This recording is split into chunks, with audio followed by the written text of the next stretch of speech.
Hi ಎಲ್ಲರಿಗೂ ನಮಸ್ತೆ, welcome back to my YouTube channel ಅಂತ ಹೇಳ್ತಾ ಆಲ್ಮೋಸ್ಟ್ ಏನಂತ ಏನಪ್ಪ ಇವತ್ತಿನ ಟಾಪಿಕ್ಕು ಇಂಟ್ರೊಡ್ಯೂಸ್ ಕೊಡ್ದೇ ಚಾನಲ್ ಓಪನ್ ಮಾಡಿದ್ದೆ. ಇವತ್ತು ಒಂದು ಸೆಲ್ಫ್ ಇಂಟ್ರೊಡ್ಯೂಸ್ ತೊಗೊಂಡಿದ್ದೀನಿ. ನನ್ನ ಹೆಸರು ರಮ್ಯ ಮಂಜುನಾಥ್ ಅಂತ ಅಂದ್ಬಿಟ್ಟು, ನಮ್ಮ ಪ್ರಾಪರ್ ಬಂದುಬಿಟ್ಟು ಹುಣಸೂರು, ಬಟ್ ನಾನು ಇವಾಗ ಟೆಂಪ್ರವರಿಗಿರೋದು ಹೊಳೆನರಸೀಪುರದಲ್ಲಿ. ಬಟ್ ನನ್ನ ಹಸ್ಬೆಂಡ್ ಇರೋದು ಬ್ಯಾಂಗ್ಳೂರಲ್ಲಿ. ಹಸ್ಬೆಂಡ್ ಏನು ಕೆಲಸ ಮಾಡ್ತಾರೆ ಅಂತ ತುಂಬ ಜನ ಪರ್ಸ್ನಲ್ಲಾಗೂ ಮೆಸೇಜ್ ಮಾಡಿದಿರಿ ನನಗೆ ಇನ್ಸ್ಟಾದಲ್ಲಿ.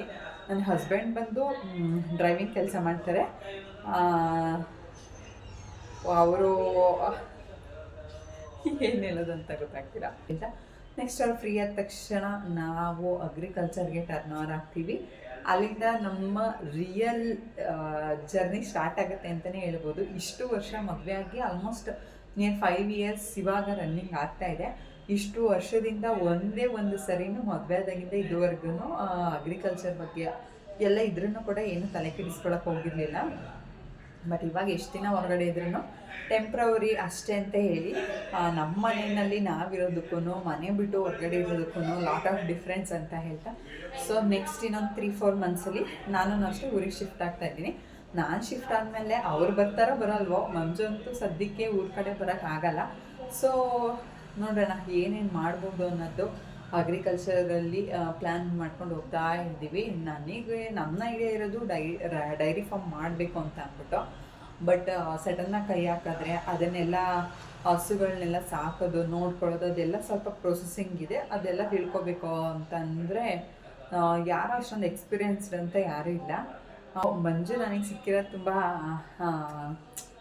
ಏನಂತಂದರೆ ಸಪೋರ್ಟಿವ್ ಅಂತಲೇ ಹೇಳ್ಬೋದು. ತುಂಬ ಲಕ್ಕಿ. ಅವರು ನನಗೆ ಇಷ್ಟೊಂದು ಸಪೋರ್ಟ್ ಮಾಡಿಕೊಂಡು ನಾನು ಹೋಗಿದ್ದ ಕಡೆ, ನಾನು ಬಂದಿದ್ದ ಕಡೆ. ನೆಕ್ಸ್ಟ್ ನಾನು ವ್ಲಾಗ್ ಮಾಡ್ತೀನಿ ಅಂತ ಅಂದಾಗೂ ಒಂದು ಮಾತು ಆಡಿಲ್ಲ. ನಾನು ರೀಲ್ಸ್ ಮಾಡಿದ್ರೂ ಒಂದು ಮಾತಾಡಿಲ್ಲ ಇದುವರೆಗೂ. ಏನಂತಂದರೆ ನನ್ನನ್ನು ನನಗೇನು ಇಷ್ಟ ಅದೇ ದಾರಿಯಲ್ಲಿ ನನ್ನನ್ನು ಮುಂದೆ ಹೋಗೋಕೆ ಬಿಡ್ತಾರೆ. ಅವರು ಇವಾಗ ಎಷ್ಟೊಂದು ಹಸ್ಬೆಂಡ್ಸ್ ಎಲ್ಲ ಏನು ಮಾಡ್ತಾರೆ ಅಂದರೆ, ಅವ್ರು ಮದುವೆ ಆಗಿದ್ದೀನಿ ಅಂದ ತಕ್ಷಣ ಅವ್ರಿಗೊಂದು ರಿಸ್ಟ್ರಿಕ್ಷನ್ ಇರುತ್ತೆ. ಆ ಸರ್ಕಲ್, ಆ ಬೌಂಡ್ರಿ ಒಳಗಡೆನೇ ಅವರು ಇರಬೇಕಾಗತ್ತೆ ಅನ್ನೋದು ಹೇಳ್ತಾರೆ. ಬಟ್ ನನಗೆ ಆ ಥರ ಯಾವತ್ತೂ ಹೇಳಿಲ್ಲ. ಏನಾದರೂ ಮಾಡ್ಕೊ ಅಂದರೆ ಒಳ್ಳೆ ರೀತಿಲಿ ಏನಾದರೂ ಮಾಡು. ಆದರೆ ಸಾರಿ ಗೈಸ್, ಸೆಲ್ಫ್ ಇಂಟ್ರೊಡ್ಯೂಸ್ ಕೊಡೋಣ ಅಂತ ಅಂದ್ಬಿಟ್ಟು ಓಪನ್ ಮಾಡಿದೆ. ಬಟ್ ಸಡನ್ನಾಗಿ ಊರಿಗೆ ಹೋಗೋ ಅಂಥ ಪ್ಲ್ಯಾನ್ ಆಯಿತು. ಯಾವ ಊರಿಗೆ ಅಂತ ನೋಡ್ತಾ ಇದ್ದೀರಾ? ಹೌದು, ಮಂಜು ಅವ್ರ ಅಕ್ಕವ್ರ ಮನೆಗೆ ಹೋಗ್ತಾ ಇದ್ದೀವಿ. ಏನಪ್ಪ ಕಾರಣ ಅಂತ ಅಂದರೆ, ಲಾಸ್ಟ್ ಟೈಮ್ ತಿಂಗಳು ಷಷ್ಠಿ ಜಾತ್ರೆಗೆ ಹೇಳಿದರು, ಹೋಗೋಕ್ಕಾಗಿಲ್ಲ ಅಂತ ಅಂದ್ಬಿಟ್ಟು 2 ಡೇಸ್ ಲೇಟಾಗಿ ಹೋಗ್ತಾ ಇದ್ದೀವಿ. ಫ್ರೈಡೇನೇ ಜಾತ್ರೆ ಮುಗ್ದೋಯ್ತು. ಬಟ್ ನಾವು ಸ್ಯಾಟರ್ಡೆ ನೈಟ್ ಬರ್ತೀವಿ ಅಂತ ಹೇಳಿದ್ವಿ. ಇವ್ರಿಗೂ ಸ್ವಲ್ಪ ಹೆಲ್ತ್ ಅಪ್ಸೆಟ್ ಆಗಿದೆ. ಸೊ ಹಾಗಾಗಿ ಅಲ್ಲಿಗೆ ಹೋಗೋಣ, 2 ದಿನ ಅವ್ರು ರೆಸ್ಟ್ ಮಾಡ್ಕೊಳ್ಳಿ ಅಂತ ಅಂದ್ಬಿಟ್ಟು ಹೋಗ್ತಾ ಇದ್ದೀವಿ. ಬಸ್ ಸ್ಟ್ಯಾಂಡಲ್ಲಿ ತುಂಬ ಹೊತ್ತು ವೆಯ್ಟ್ ಮಾಡಿದ್ದಾಯಿತು, ಬಸ್ಸೇ ಸಿಕ್ಕಿಲ್ಲ.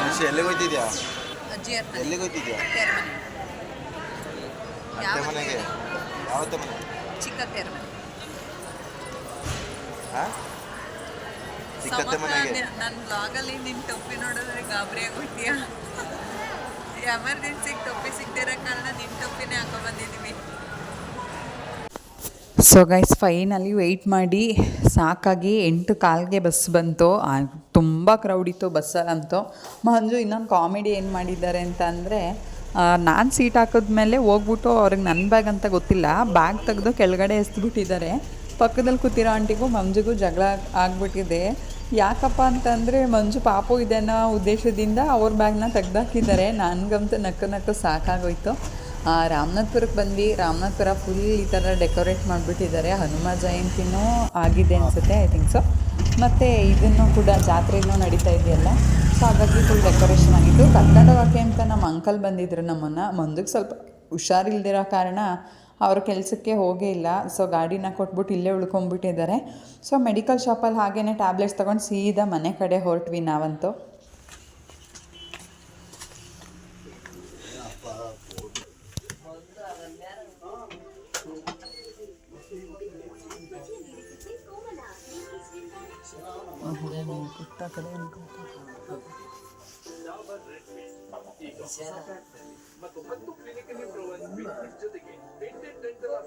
ಮೆತ್ತಗೆ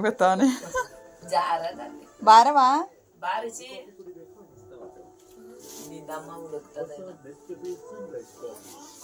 ಆಂಟಿ. ಹಾಂ,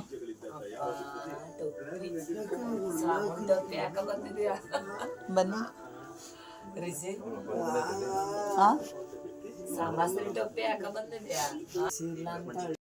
ಸೊ ಗೈಸ್, ಇವರೇ ನಮ್ಮ ಆಂಟಿ ಮತ್ತು ಅಂಕಲ್ ಅಂತ ಹೇಳ್ತಾ ವಿಡಿಯೋ ಸ್ಟಾರ್ಟ್ ಮಾಡಿದ್ದೇ ಬೇರೆ ಉದ್ದೇಶ, ಬಟ್ ಏನೋ ಊರಿಗೆ ಬಂದಿದ್ದ ಕಾರಣದಿಂದ ಬೇಗ ಎಂಡ್ ಮಾಡ್ತಾ ಇದ್ದೀನಿ. ನೆಕ್ಸ್ಟ್ ವಿಡಿಯೋದಲ್ಲಿ ಇಂಟ್ರಡ್ಯೂಸ್ ಕೊಡಿಸ್ತೀನಿ ಮಂಜುದಾ ಅಂತ ಹೇಳ್ತಾ, love you all, bye bye.